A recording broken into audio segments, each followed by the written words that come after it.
Hello guys, welcome to my YouTube channel. My name is Harjeet Kaur. हम कर रहे हैं लूसेंट जीके के ऑब्जेक्टिव क्वेश्चंस, जिसमें हमारा ज्योग्राफी सब्जेक्ट चल रहा है और इसमें आज हम डिस्कस करेंगे फिशरीज़ के क्वेश्चंस। तो फिशरीज़ के हम पहले 18 क्वेश्चंस ऑलरेडी डिस्कस कर चुके हैं। आज हम शुरू करेंगे क्वेश्चन नंबर 19 से। तो आज का पहला क्वेश्चन क्या है? Cold Labrador current meets. तो कोल्ड लैब्राडोर करंट कौन से करंट के साथ मिलता है? वो मिलता है गल्फ स्ट्रीम। और ये जो लैब्राडोर करंट है ये तो कोल्ड करंट है, यहीं से पता चल रहा है। और गल्फ स्ट्रीम जो है ये क्या है? ये वार्म करंट है। अब एक बार इसकी लोकेशन देख लेते हैं। ये रहा गल्फ स्ट्रीम, इक्वेटर से नॉर्थ की तरफ बहता है, जो कि वार्म करंट है। लैब्राडोर पोल से इक्वेटर की तरफ आ रहा है। तो जब हमने करंट्स वाला टॉपिक किया था तो उस टाइम पे मैंने बताया था कि जितने भी वार्म करंट्स है वो इक्वेटर से पोल्स की तरफ बहेंगे, ठीक है, या नॉर्थ पोल जाएंगे या फिर टुवर्ड्स साउथ पोल जाएंगे। और जो कोल्ड करंट है वो पोल से इक्वेटर की तरफ आएंगे, राइट। तो सेम इनके साथ हो रहा है। लैब्राडोर करंट ऊपर से नीचे की तरफ आ रहा है, पोल से इक्वेटर की तरफ, और गल्फ स्ट्रीम इक्वेटर से पोल की तरफ जा रहा है। और जहां पे ये दोनों करंट्स मिलते हैं ये फिशिंग के लिए बेस्ट ग्राउंड है, क्योंकि फिशिंग के लिए वही बेस्ट ग्राउंड होता है। यहाँ पे कोल्ड एंड वार्म करंट आपस में मिलते हैं, राइट। और यहाँ पे आती है एक जगह फॉकलैंड, राइट। नेक्स्ट चलते हैं। The principal fishing ground of world are located. ज्यादातर जो फिशिंग ग्राउंड्स है, जो फिशिंग एरियाज है, वो कहाँ पे है, कौन से लैटिट्यूड पे है? और वो पाए जाते हैं 30 डिग्री नॉर्थ से लेकर 60 डिग्री नॉर्थ लैटिट्यूड के बीच में, जो कि मेजर फिशिंग ग्राउंड्स है वर्ल्ड के, राइट। 30 डिग्री से 60 डिग्री के बीच में ये वाला एरिया है, 30 से। अब यहाँ पे ये जापान वाला एरिया हो गया, यहाँ पे ये आ गया, और इस साइड पे, इस जगह पे जहाँ पे ये नॉर्वेजियन करंट वाली जगह है ना, तो यहाँ पे भी हेरिंग नाम की एक फिश है जो कि यहाँ पे ज्यादातर पाई जाती है, राइट। बाकी देखो, बाकी जगह पे भी है, ऐसे नहीं है कि और कहीं पे फिशिंग ग्राउंड है ही नहीं है, और जगह पे भी है, बट जो मेजर फिशिंग ग्राउंड है हम उनकी बात कर रहे हैं, राइट। नेक्स्ट चलते हैं। Planktons is used. और प्लैंक्टॉन्स क्या होते हैं? प्लैंक्टॉन्स फूड मटेरियल है फिशेस का, तो ऑप्शन ए आ जाएगा answer. Next, guano is a unique fertilizer product of. ये जो ग्वानो नाम का फर्टिलाइजर्स है ना, इसमें क्या होता है? इसमें नाइट्रोजन, फास्फोरस नाम के न्यूट्रिएंट्स होते हैं। और ये कहाँ पे ज़्यादातर यूज़ किया जाता है? और ये इसको यूज़ किया जाता है ग्रैंड बैंक्स में। ग्रैंड बैंक कहाँ है? ये रहा ग्रैंड बैंक, ये न्यू फाउंडलैंड है, और इसके पास यहाँ पे नीचे आ जाता है ग्रैंड बैंक। और इसके यहाँ पे इस साइड पे अगर हम बात करें तो यहाँ पे कौन सा कॉन्टिनेंट है? नॉर्थ अमेरिका कॉन्टिनेंट है, और उसका यहाँ पे पार्ट आ जाता है कनाडा, राइट। तो ये रहा grand bank.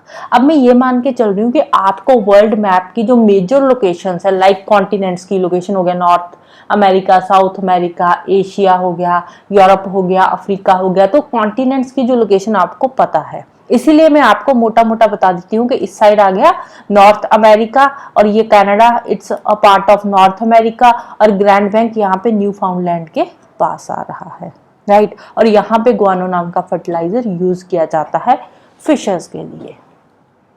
Next, which one of the following region is the world's best cod fish ground. अब वर्ल्ड का जो बेस्ट कॉड फिश ग्राउंड है वो कहाँ पे है? जो वर्ल्ड की बेस्ट कॉड फिश पाई जाती है वो कहाँ पे पाई जाती है? वो पाई जाती है नॉर्थ ईस्ट अटलांटिक ओशन में, right. North east Atlantic ocean. Next है the Dogger bank, the main fishing area of the Europe. अब डॉगर बैंक कहाँ पे है? ये रहा डॉगर बैंक की लोकेशन। अब यहाँ पे हमें पूछा गया है, यहाँ पे जो हमने ये नीचे देख रहे हैं ऑप्शंस, इनमें इन्होंने छोटे छोटे सीज के नाम लिए हुए हैं, जैसे बाल्टिक सी, इंग्लिश चैनल, नॉर्थ सी, नॉर्वेजियन सी। तो इनमें से डॉगर बैंक कहाँ पे है? अगर हमें ओशन के बारे में पूछा होता तो डॉगर बैंक कौन से ओशन में आ जाता है? अटलांटिक ओशन में। बट यहाँ पे क्या पूछा है? स्पेसिफिकली सी के बारे में पूछा है, तो वहां पे अटलांटिक ओशन के अंदर जो नॉर्थ सी है, नॉर्थ सी में आता है डॉगर बैंक नाम की जगह, ये रहा नॉर्थ सी, राइट। और ये डॉगर बैंक के आसपास वाली लोकेशंस की बात करें तो ये रहा यूनाइटेड किंगडम, इस साइड आ जाएगा डेनमार्क, ये नीदरलैंड का, बेल्जियम, फ्रांस वाला एरिया आ गया, ये आइलैंड वाला एरिया आ गया, और ये सारा का सारा यहाँ पे एस शेप्ड अटलांटिक ओशन है। इस साइड क्या है? इस side north America, south America, और ये है हमारा Europe continent, right. Next, the important fishing area called Grand Banks, George Banks are located in the waters of which one of the following? Grand bank कहाँ पे है? ये रही George bank और ये रही ग्रैंड बैंक, और ये दोनों कहाँ पे है? कौन से ओशन में है? ये है अटलांटिक ओशन में। अटलांटिक ओशन में कहाँ स्पेसिफिकली अगर हम बात करें तो साउथ वेस्ट अटलांटिक ओशन में है।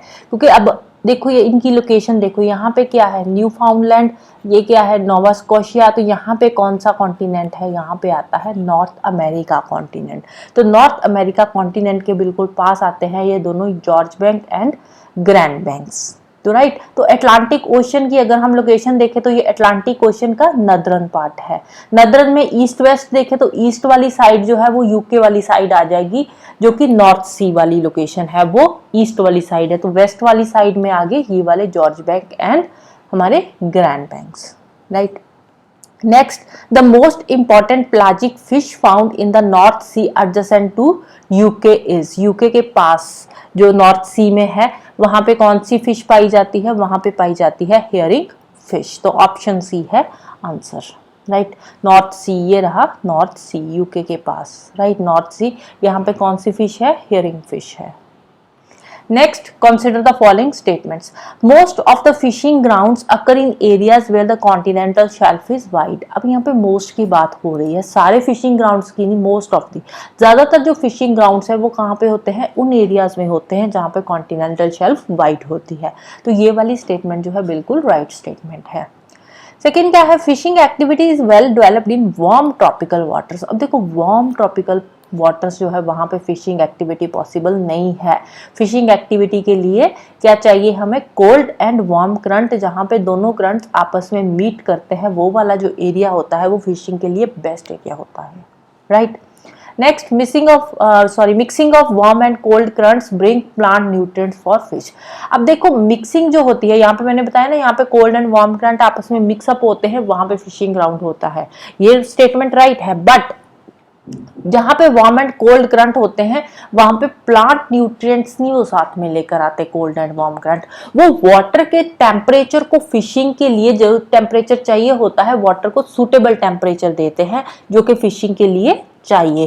प्लांट न्यूट्रिएंट्स नहीं साथ में लेकर आते। अब जो ओशन करंट्स की मूवमेंट होती है, वार्म करंट्स की या कोल्ड करंट्स की, तो उनके साथ प्लांट न्यूट्रिएंट्स की मूवमेंट नहीं होती, वो सिर्फ ओशन वाटर की मूवमेंट होती है। और जहां पे कोल्ड एंड वार्म करंट आपस में मिलते हैं वहां पे पानी का टेम्परेचर सूटेबल होता है फिशिंग के लिए, इसीलिए वहां पे फिशिंग एक्टिविटी ज्यादा होती है, राइट। तो थर्ड वाली स्टेटमेंट यहाँ पे रॉन्ग हो जाती है। Fourth, inland fisheries are most significant than other type in India. India में ज्यादातर इनलैंड फिशरीज होती है, तो ये वाली स्टेटमेंट भी राइट है। तो आंसर आ जाएगा 1 and 4 option A. Next, LaHave bank is a fishing bank. Half भी बोल देते हैं किसी जगह पे, यहाँ पे हावरे बैंक भी लिखा होता है, राइट। तो ये कहाँ पे है? ये आता है इंग्लिश चैनल के पास, ली हावरे, नॉर्थ सी अटलांटिक ओशन इसके बीच में। अगर हम बात करें अटलांटिक ओशन की तो अटलांटिक ओशन में कहाँ पे है? ये नदरन पार्ट में, यहाँ पे अटलांटिक ओशन की नदरन साइड है। तो ये कहाँ पे पाया जाता है? नॉर्थ अटलांटिक कोस्ट पे, right. Next, a major part of fresh water fish is caught in. Fresh water fish कहाँ पे पाई जाती है? ईस्टर्न एंड सदर्न एशिया पे। तो ऑप्शन ए आ जाएगा answer. Next, maximum amount of hearing fish is obtained from. सबसे ज्यादा हेयरिंग फिश कहाँ पे पाई जाती है? नीदरलैंड के पास नॉर्थ सी में, राइट। ये रहा नीदरलैंड और ये आ गया नॉर्थ सी का area. Next, the Grand Banks are famous fishing ground in. Grand Banks कहाँ पे है? अभी अभी मैंने आपको मैप पे भी दिखाया था, नॉर्थ वेस्ट अटलांटिक ओशन पे आते हैं grand banks and George banks. Next, which of the following countries is included in the Northwest Pacific fishing ground? Northwest Pacific, Pacific ocean की बात हो रही है, Northwest Pacific fishing ground में। अब कंट्रीज की अगर आपको लोकेशन का थोड़ा सा भी आइडिया है ना तो ये जो क्वेश्चन है वो आपका सॉल्व हो जाएगा। नॉर्थवेस्ट पैसिफिक में इनमें से कौन सी कंट्री आती है? वो कंट्री है जापान, राइट। नॉर्वे की बात करें अटलांटिक ओशन वाली साइड आ जाती है, नॉर्थ ईस्ट अटलांटिक ओशन में। नीदरलैंड नॉर्थ ईस्ट अटलांटिक में, कनाडा नॉर्थ वेस्ट अटलांटिक में आ जाता है। जापान एक ऐसी कंट्री है जिसकी लोकेशन क्या है? North west Pacific. तो नॉर्थ वेस्ट पैसिफिक ग्राउंड कौन सी कंट्री का हो गया? जापान का। Next, main hunting ground for blue whales is located in. अब ये क्वेश्चन यहाँ पे दोबारा रिपीट हो रहा है। ब्लू व्हेल्स का जो मेन हंटिंग वहां पे कौन सी जगह पे होती है ब्लू व्हेल्स की हंटिंग? अंटार्कटिक रीजन में। तो ऑप्शन ए आ जाएगा answer. Next, which of the following is called hearing pound? Atlantic ocean में हेयरिंग फिश पाई जाती है, तो अटलांटिक ओशन को ही बोलते हैं हेयरिंग पाउंड। हेयरिंग क्या है? एक फिश का नाम है, फिश की स्पीसीज है, नाम नहीं बोलेंगे, स्पीसीज है फिश की, right. Next, majority of the population of Newfoundland are engaged in. Newfoundland में ज्यादातर लोग कौन सा काम करते हैं? फिशिंग का। तो ऑप्शन भी आ जाएगा answer. Last question, absence of fishes along the river indicates. अगर रिवर के आसपास फिशेस नहीं है, इट मींस कि वो वाली जो जोन है वो डिग्रेड हो रही है, तो उसको जोन ऑफ डिग्रेडेशन बोलेंगे, राइट। बुक में इसका आंसर बी है, zone of active decomposition, which is wrong answer. तो इसका राइट आंसर क्या है? Zone of degradation. बुक्स में ना, ये जो इसकी बुक है तो इसमें काफी सारे आंसर्स गलत दिए हुए हैं, राइट। तो आप वीडियो के साथ बुक सामने खोलकर देख लेना, या पीपीटी के, ये जो पीपीटी है इसकी भी आपको पीडीएफ मिल जाएगी मेरे टेलीग्राम चैनल पे, जिसका लिंक आपको नीचे डिस्क्रिप्शन बॉक्स में मिल जाएगा। या तो आप इसकी पीडीएफ खोलकर सामने बैठ जाना, या फिर बुक खोलकर बैठ जाना। तो बुक में जो आंसर्स रॉन्ग है उसको करेक्ट कर लेना, right. So this is all about today. तो जाने से पहले वीडियो को लाइक कर देना, शेयर कर देना और चैनल को सब्सक्राइब कर लेना। Thank you, bye bye, have a nice day.